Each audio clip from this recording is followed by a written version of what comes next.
With such an attitude, a view both of the world, the good things in the world and the bad things in the world, it is possible for us to have and to live an Orthodox worldview. That is, an Orthodox view on the whole of life, not just on narrow church subjects. There exists a false opinion, which unfortunately is all too widespread today, that it is enough to have an orthodoxy that is limited to the church building and formal Orthodox activities, such as praying at certain times or making the sign of the cross. In everything else, so this opinion goes, one can be like anyone else, participating in the life and culture of our times without any problem, as long as we don't commit sin. Anyone who has come to realize how deep orthodoxy is and how full is the commitment which is required of the serious Orthodox Christian, and likewise what totalitarian demands the contemporary world is making on us, will easily see how wrong this opinion is. One is orthodox all the time, every day, in every situation of life, or one is not really orthodox at all. Our orthodoxy is revealed not just in our strictly religious views, but in everything we do and say. Most of us are very unaware of the Christian religious responsibility we have for the seemingly secular part of our lives. A person with a truly Orthodox worldview lives every part of his life as Orthodox and Christian. Let us therefore ask here, how can we nourish and support this Orthodox worldview in our daily life? That is, what are the Orthodox things which strengthen us as opposed or rather added to those worldly things which we already mentioned as helping out the Orthodox worldview? The first and most obvious way is to be in constant contact with the sources of Christian nourishment, with everything that the Church gives for our enlightenment and salvation. Church services and holy mysteries, Holy Scripture, the lives of saints, the writings of the Holy Fathers.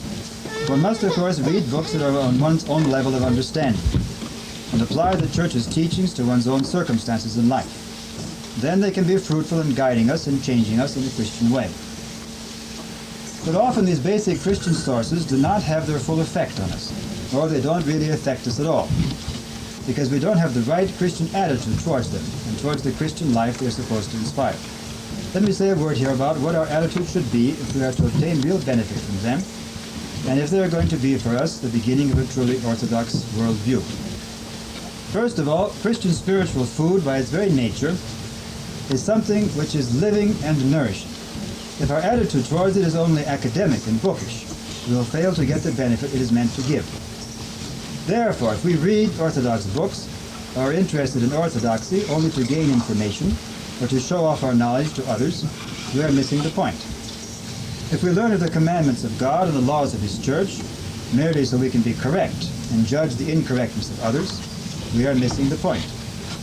These things must not merely affect our ideas, they must directly touch our lives and change them. In any time of great crisis in human affairs, such as the critical times right in front of us in the free world, it's a matter not of centuries or decades, it's a matter of a few years or months in front of us. It's critical times. In these times, those who place their trust in outward knowledge, in laws and canons and correctness, will be unable to stand. The strong ones then will be those whose Orthodox education has given them a feel of what is truly Christian, those whose orthodoxy is in the heart and is capable of touching other hearts.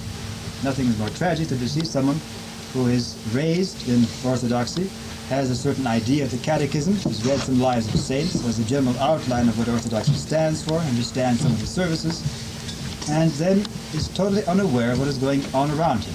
And he has children and gives to his children this life in two categories. One is the way most people live, and the other way is the way Orthodox live on Sundays and when they're reading some Orthodox texts. And the child who's raised like that is most likely not going to take the Orthodoxy. It's going to be a very small part of his life because the contemporary life is too attractive. And too many people are going for it. It's too much a part of reality today, unless he's been really taught how to approach it, how to guard himself against the bad effects of it, and how to take the good things which are in the world. Therefore, second point, our attitude beginning right now must be down to earth and normal. We say this in a time when everything has become very abnormal and weird.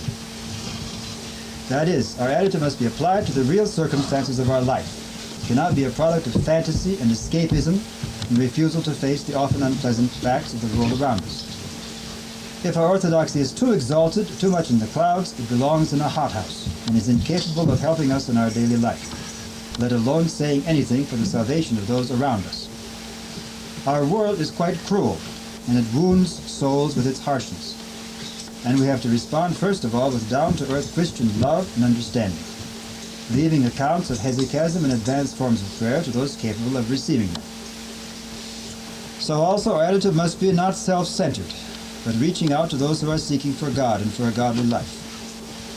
Nowadays, whenever there is a good-sized Orthodox community, the temptation is to make it into a society for self-congratulation and for taking delight in our Orthodox virtues and achievements, the beauty of our church buildings and furnishings, the splendor of our services, even the purity of our doctrine. But the true Christian life, ever since the time of the apostles, has always been inseparable from communicating it to others. An orthodoxy that is alive by this very fact shines forth to others, and there is no need to open a department of missions to do this. The fire of true Christianity communicates itself without this. If our orthodoxy is only something we keep for ourselves and boast about it, then we are the dead burying the dead, which is precisely the state of many of our Orthodox parishes today, even those that have a large number of young people, if they are not going deeply into their faith. It's not enough to say the young people are going to church. You have to ask, what are they getting in church? What are they taking away from church? And if they are not making orthodoxy a part of their whole life, then there's not that much benefit from being in church. Likewise, another point, our orthodoxy must be loving and forgiving. There's a kind of hardness which has crept into Orthodox life today. You say things like, that man is a heretic, don't go near him. Or that one is Orthodox, supposedly, but you can't really be sure. Or that one there is obviously a spy. See, it's apparently a common thing. Often we don't mean this too seriously, but this attitude is a very cruel one, and it can become very harsh. No one will deny that the church is surrounded by enemies today, or that there are some who stoop to taking advantage of our trust and confidence. But this is the way it has been since the time of the apostles, and the Christian life has always been something of a risk in this practical way. But even if we are sometimes taken advantage of, in fact, new Christians in places like Ghana and Africa, where they really take their Christianity seriously, and they read the gospel, they begin to act according to the gospel. They give themselves up. When someone hits them on the cheek, they turn the other cheek. They give away things without expecting anything in return. And the pagans who live in places like Ghana and Nigeria, they delight in this because they say, aha, there's a Christian we can take advantage of. Go take something, you won't expect it back. And the Christians, of course, they do it in good faith. And they get the reward for that, even though they're taken advantage of. Of course, we have to show some caution, so we aren't simply done in completely. But still, we cannot give up our basic attitude of love and trust, because without that, we lose one of the very foundations of our Christian life. The world, which has no Christ, and is more true than ever before today that the world has no Christ, even when it sometimes talks about it on television, has to be mistrustful and cold. But Christians, on the contrary, have to be loving and open, or else we will lose the salt of Christ within us and become just like the world, good for nothing but to be cast out and trodden underfoot. A little humility in looking at ourselves would help us to be more generous and forgiving of the faults of others. We love often to judge others for the strangeness of their behavior. Often we call them cuckoos, or, a particular phrase used nowadays, crazy converts. It is of course true that we should beware of really unbalanced people who can do great harm in the church. But one should ask the question, what serious Orthodox Christian today is not a little crazy? We don't fit in with the ways of the world. If we do, in today's world, which has become so weird, we aren't serious Christians. A true Christian today cannot be at home in the world. He cannot help but feel himself and be regarded by others as a little crazy. Finally, our Christian attitude must be what, for want of a better word, I would call something which is very unfashionable today, innocent. Today the world places a high value on sophistication, on being worldly wise, on being a professional. Orthodoxy places no value on these qualities. They kill the Christian soul. And yet these qualities constantly creep into the church and into our lives. How often one hears enthusiastic converts especially express their desire of going to the great Orthodox centers, the cathedrals and monasteries where sometimes thousands of the faithful come together. Everywhere the talk is of church matters, and one can feel how important Orthodoxy is after all. That is, Orthodoxy is a small drop in the bucket when you look at the whole of society, but in these great cathedrals and monasteries there's so many people it seems as though it's a really important thing. It makes us feel important. And how often one sees these same people in a pitiful state after they have indulged their desires, returning from these great Orthodox centers, sour and dissatisfied, filled with worldly church gossip and criticism, anxious above all to be correct and proper and worldly wise about church politics. In a word, they have lost their innocence, their unworldliness, being led astray by their fascination with the worldly side of the church's life. In various forms, this is a temptation to everyone today in the church, and we must fight it by not allowing ourselves to overvalue the externals of the church, but always returning to the one thing needful, Christ and the salvation of our souls from this wicked generation. We do not need to be ignorant of what goes on in the world and in the church.